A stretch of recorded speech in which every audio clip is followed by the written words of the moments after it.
No, but as I was saying during the matchup between that Catalina and Lancelot is that our Lancelot, whenever he was in the corner, he tried jumping out. Jumping is a very risky thing to be doing in this game, especially for an anime game, because there are a lot of moves that Catalina likes using that her grounded normals have very high hitboxes. So this means that when Lancelot tried jumping out of the corner, he was getting anti-aired way too often, and he was just getting locked down, and he just melted.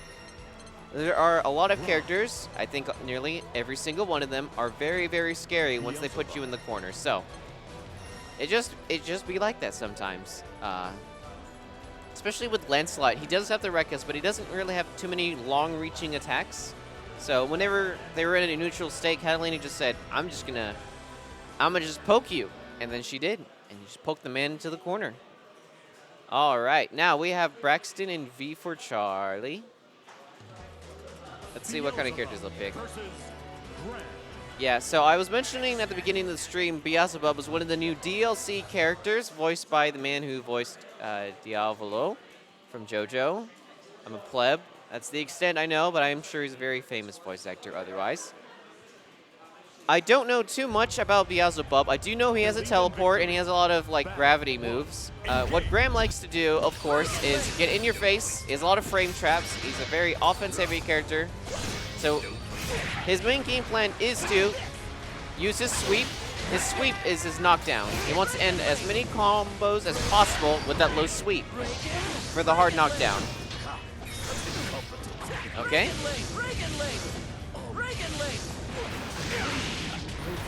Now, what you notice just there is that Beelzebub did a run and then dodge. So it's kind of risky to be doing, but it worked out in this case.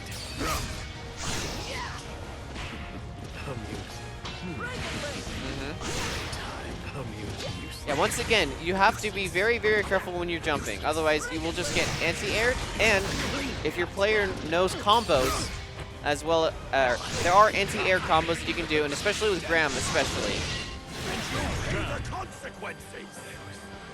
Okay.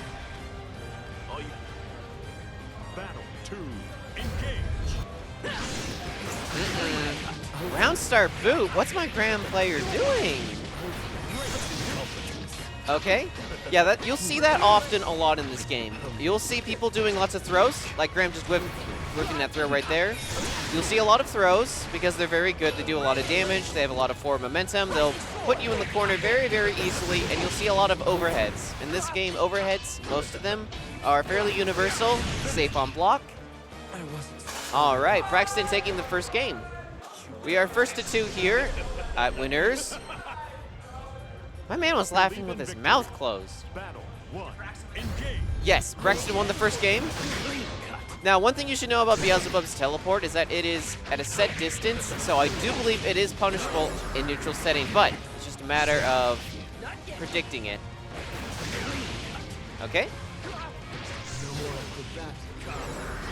All right.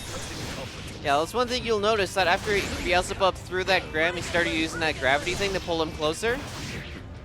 Well, you want to get closer as close as possible because a lot of your auto combos are proximity based. So if you're close enough, your auto combos will come out.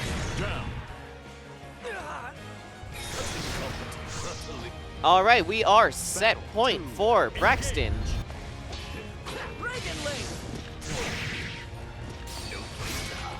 Okay.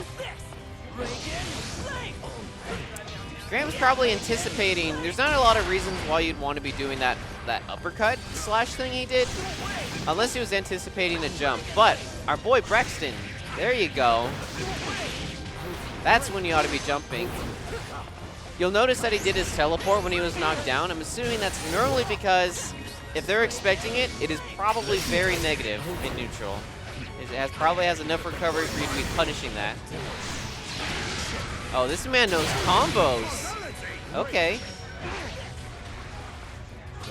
We haven't actually seen a lot of Gran combos, but typically what Gran likes doing is trying to end as many of his combos, ending with that low sweep for the hard knockdown, but you won't see it. Braxton taking first, winning the set.